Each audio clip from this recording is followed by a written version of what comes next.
Les néons boivent la nuit dans des verres de pétrole. Les foules dansent pieds nus sur un parquet de contrôle. Le ciel aiguise en silence ses couteaux des tourneaux. Mais les rieurs jettent des confettis aux corbeaux. Les écrans sont des aquariums remplis de poissons morts, où nagent des prophètes maquillés en vendeurs d'or. Chaque bouche est un jukebox avalant du sucre bleu, pendant qu'un train de cendres traverse l'arrière-feu.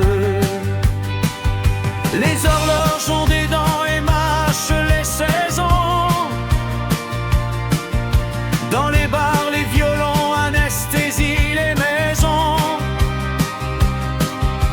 On trinque au bord du gouffre avec des pailles en verre, comme des enfants perdus jouant dans un cratère. Les villes portent au cou des colliers de sirènes,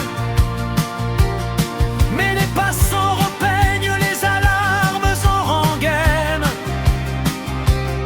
Le tonnerre ouvre ses ailes au-dessus des boulevards, et les aveugles applaudissent la pluie des étendards.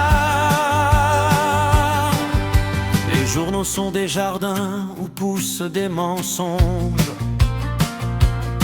des roses en fil barbelés, parfumés par les songes.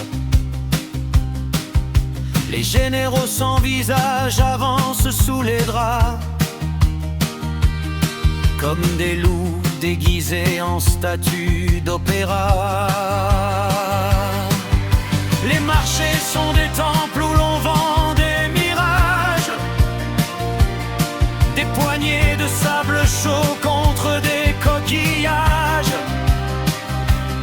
Le monde est un grand paquebot rempli de musiciens qui continuent le bal quand l'océan mord les liens.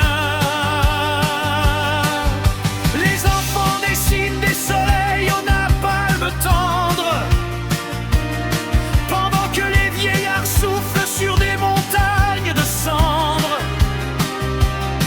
Les frontières sont des plaies cousues avec du vent, et les drapeaux des mouchoirs pour géants somnambules et lents.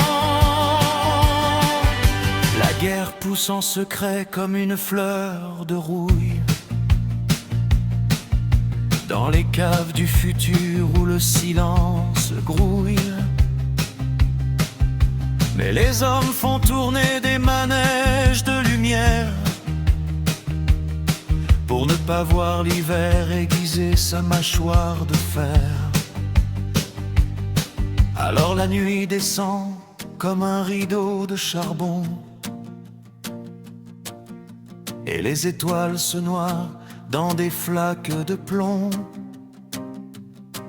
Le dernier rire éclate au fond d'un verre brisé, comme un oiseau qui chante avant d'être incendié.